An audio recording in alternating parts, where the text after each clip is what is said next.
Aslında biraz da hayata doymuşluk falan vardı diye.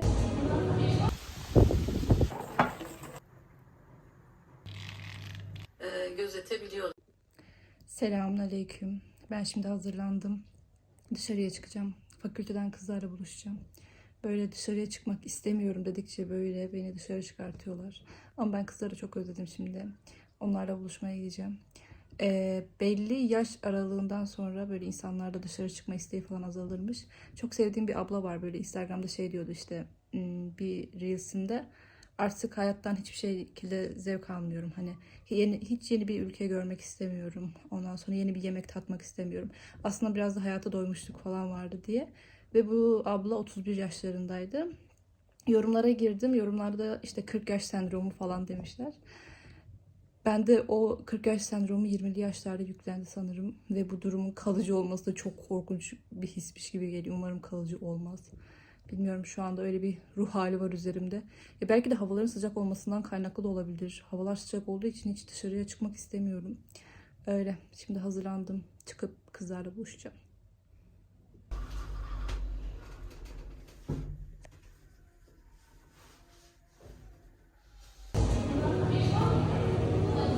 Sınıftan. Az önce bir öğrencimi gördüm. Elinde ekmek, diyorum ki Serhat Miraç ne yapıyorsun? Diyor ki ekmek almıştım gidiyorum. Çocuk ama utanıyor.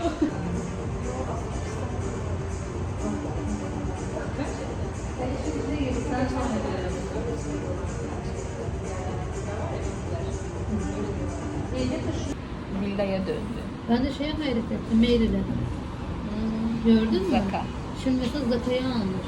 Hani Eve geldim. Şu anda bahçede oturdum kaldım. O kadar güzel serin bir hava var ki. Ama yine de çok sıcak. Bakın size şey göstermek istiyorum. Pipet aldım da kendime. Şunlardan. Bundan bir paket almıştım. Sonra küçük yeğenim çok beğendi. Ona da bir paket aldım görmüşken. Şöyle. Çok tatlı değil mi? Yani böyle şeyleri ablam her seferinde der ki nerede boş bir şey varsa sen gidip buluyorsun diye. Ama Allah'tan yeğenimi tamamen kendime benzettim de o da aynı ben gibi. Nerede neyimi kınadıysa hepsi onun başına geldi. Mesela bakın, şimdi ben bunu internetten alacaktım, tamam mı? Fiyatı internette 200 TL'ydi. Ondan sonra tam o anda bir şey oldu. Hatta tableti ekranı da kapatmışım, kalmış orada. Sonra ertesi gün bir tane mağazada gördüm. Fiyatı 200 TL'ydi internette. Mağazada gördüğümde 100 TL'ydi. Bakın tam yarı yarına fiyat farkı. Ondan sonra oradan hemen bir paket aldım. Çok büyük kârdar hissettim kendimi. Yol üzerinde gelirken de onu ablamlarda unutmuşum. Yol üzerinde gelirken de yeğenime de bir tane alayım dedim. 95 TL. Yani üçüncü bir mağaza olsam orada 85 TL'ye mi düşecek fiyatı? Yani çok farklı bir fiyatlandırma sistemi yok mu ülkemizde? Neye göre mesela fiyatı belirleniyor? Hani internettekinin daha mı masrafı oluyor? Hani kargo parası desem zaten kargo parasını da ben ödüyorum. Buradaki adamın da mağaza gideri yok mu? Mağaza kira gideri olması lazım. Değişik bir fiyatlandırma sistemi var. Ama güzeller. Öyle. Birazcık burada oturup eve çıkacağım.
serisinden herkese merhaba. Sana da merhaba Serdar. Merhaba Zeynep. Bugün sınırları konuşacağız. Sınır koymak ne demek? Neden sınır koyarken, hayır derken vicdan azabı çekiyorum, suçluluk duyuyorum, diğerini incittiğim üzerine düşünüyorum. Ya da Bazı insanlarda daha dışa dönük, daha atak olanlar bazen kabalaşma, ağızlarından çıkanı kontrol edememe durumuna da düşüyorlar. Herhalde onların aklına da böyle bir şey geliyor. Yani sınır deyince herkesin mizacıyla da ilişkili herhalde aklına gelen, değil mi Zeynep? evet, yani daha böyle kaçıngan birisi daha çok kendini korumaya yönelik sınırlar alabilir ama sınırı sadece kendimizi koruma gibi değerlendirmemek lazım. Bu konu üzerine düşünürken gerçekten ben de zihinsel olarak esnedim yani. Hani sınır aslında kendimizle ilgilen bir alan, yani sadece kendimizin olduğu, kendi yüklerimizin olduğu, kendimizle ilgili sorumluluklarımızın olduğu bir alan. Aslında keyifli bir şeye dönebilir ama sınır koymam lazım, hayır diyemiyorum, sınır nasıl koysam gibi bir mesele haline döndüğünde her şeyden ayrı bir beceriymiş gibi değerlendirildiğinde zor oluyor. Ve çocukların da var. İşte duygusal sınırları var, kişisel sınırları var. Bunlara dikkat ederek büyütülen çocuklar da hem kendi sınırlarının farkında oluyorlar hem de diğerinin sınırlarını gözetebiliyorlar. Yani 7 yaşında bir çocuk hala kendi banyosunu yapmıyorsa sınırlar konusunda sorun yaşar. Yani fiziksel Yapabilirliğiyle de ilişkili bu, değil mi? bir de hani beden sınırları var. Sorumluluk demek ki sınır. Kendi sınırlarım içerisinde sorumluluklarımı da yerine getirebilmem demek ve neyin benim görevim olduğunu, neyin olmadığını da bilmem demek aslında. Ama ebeveyn kişisel sınırlar açısından odaya giriyorsa, fiziksel sınırlar açısından çocuğa işte istemediği halde öpülüyorsa, bedensel temaslar kuruluyorsa, gel bir seveyim diye mıncıklanıyorsa, böyle sınır ihlalleri başka alanlarda oluyorsa, sonra iş tablet konusunda sınır koymaya geldiğinde yok diyor, yani süren bitti diyor, 1 saat diyor. Çocuk tabii bunu dikkate almıyor. Dolayısıyla buralardan, daha çekirdekten bakmak gerekiyor. Arada gerçekten saygının olduğu, herkesin sorumluluklarını bildiği, çocuğa da öğretilerek büyütülmüş çocuklarda sınır işte tablet oluyor. Bu sınır ebeveyni yaşadığı yemekle ilgili olabiliyor. Eve giriş saatleri falan gibi, hani uyulmasını beklediğimiz şeylere bu çocuklar daha makul büyüdükleri için daha uyumlanabiliyorlar. Bu konuşulabilir bir şey oluyor en azından. Evet, evet. Zor olan çocuk için bununla ilgili vicdan azabı, utanç, kusurluluk, suçluluk hissetmesi. Öpmek istiyorlar, istemiyorum deyince ama niye, babaannem çok üzülür diyor. Bize de vardı, ağlarım ama sen şimdi bana öptürmedin diyor. Bu bir sınır ihlali bence. Ya da o anda dokunmak istiyor, sınır ihlali oluyor.